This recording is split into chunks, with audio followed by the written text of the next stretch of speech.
professor, eu queria que o senhor falasse sobre os desafios e as contradições daquela época quando vocês faziam esse trabalho lá na Amaba. Rapaz, olha, eh, isso é importante, porque eu estava até relendo o livro hoje e teve um momento que eu fui ver a fala do Manuel Soares, que foi o dirigente da associação, primeiro presidente, e foi até bom fazer essa releitura, porque eu às vezes esquece muitas vezes essas questões de dificuldades e porque o nosso cérebro ele tem uma questão que é muito interessante, até para a gente poder sobreviver.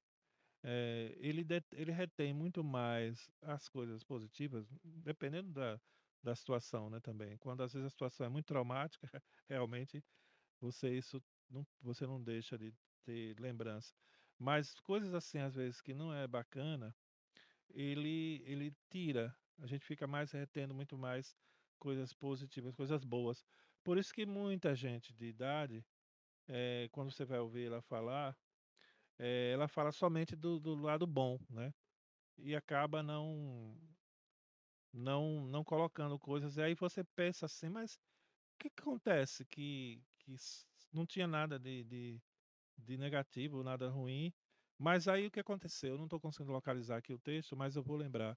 Ele colocou uma coisa que foi assim, quando a gente começou, isso não foi só no começo, mas no começo então, porque como era época de ditadura, como você bem falou, as pessoas ficavam muito amedrontadas, muito assim, muita aquela condição de vontade, de coragem também. Então ele fala de um número que levou 6 meses para conseguir formar um grupo dirigente, né, de 6 pessoas, para reunir 6 pessoas. Depois ele diz também no texto, depoimento dele, que está no livro, que com mais um tempo chegou a 10, mas esse tempo que ele diz foi 1 ano para chegar. Então, o que é que isso significa? É que a gente fala, às vezes, de uma situação dessa e imagina que as pessoas vinham muito com vontade, sabe, com aquela disponibilidade. E e isso é uma das coisas mais sérias, era você ter um grupo de pessoas, pequeno, que foi crescendo, mas com muita dificuldade, que cresceu em alguns momentos, quando tinha coisas bem de benefícios mesmo, de vantagens. Então, por exemplo, teve um tempo que existia um programa nacional, durou acho que uns, não sei, 4 anos, 5 anos, não lembro bem, que foi o chamado Programa de Leite, distribuição de tickets de leite, né, isso é um programa do governo federal, foi na época do governo Sarney.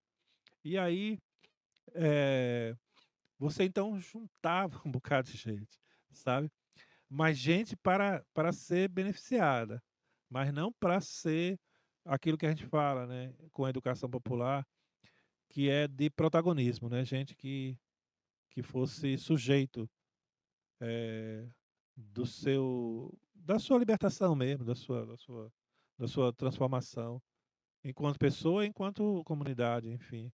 E esse foi um grande problema, e ainda é, né, da gente quando faz trabalhos de base, trabalhos comunitários, é é reunir as pessoas, é trazer as pessoas, engajar as pessoas.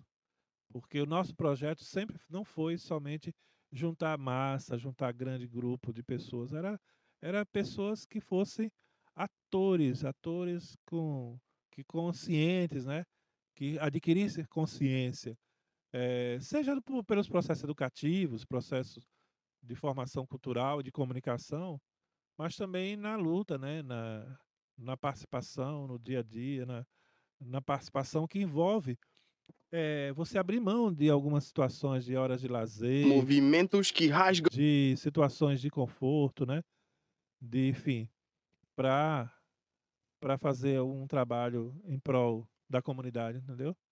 Então esse era uma das questões. A outra questão também, que atrapalhou e atrapalha também ainda a gente, em geral que faz um trabalho como esse, é porque nós temos, uma formação cultural muito muitas vezes fortalecidas por uma visão autoritária, uma visão de dominação, né? De uma pessoa, de um grupo de pessoas, às vezes, querendo se sobrepor às outras, querendo se, se colocar de maneira sem discussão, né? Impor sua vontade, seu modo de pensar, de agir, que isso vem da nossa formação de colonização, de escravos também, de um povo, né? De uma massa de gente escravizada. Enfim, então, isso ficou na nossa cultura muito forte. A falta também, nossa falta histórica de formação, de escolarização também. Eh, Tanto tem aquele ditado que em terra de cego quem tem o olho é rei. Então, eh, quem tem mais conhecimento. Hoje, isso até melhorou, mudou mais, né? Hoje a gente tem essas formas, como você está fazendo, de acesso, de fazer com que as pessoas possam ter conhecimento, né? Então, isso vai quebrando muito essa situação. Então, isso gerou na Maba muitos conflitos, muitos rachas, entendeu? Então, teve gente que saiu e gente que ficou, mas sabe como é, né? Essas saídas também enfraqueciam. Às vezes era necessário, porque às vezes o nível de autoritarismo era muito grande, e aí ficava difícil, a pessoa ficava uma pessoa até antipática, né? Para a gente lidar com elas. E, enfim. E então, a dinâmica de todo lugar onde você tem pessoas juntas, reunidas, sempre vai ter isso aí, entendeu? Mas, eh, não sei, eu acho que a gente tem mais hoje condição para ser melhor, tá? Agora, contraditoriamente, a gente também não está tendo muito movimentos de coletividade, né? De em que você junte mais gente e tal. O que então você tem mais é movimento de pessoas com grupos menores e tudo mais. Por um lado, talvez possa ser isso também, porque quando você começa a juntar muita gente com muita cabeça, você sabe, né? Começa a ter, Várias às vezes, cabeças pensando ao mesmo tempo, né? começa às vezes a criar uma série de desentendimentos e tudo mais. Então, eu posso dizer assim, que não foram flores somente, entendeu? Teve E espinhos.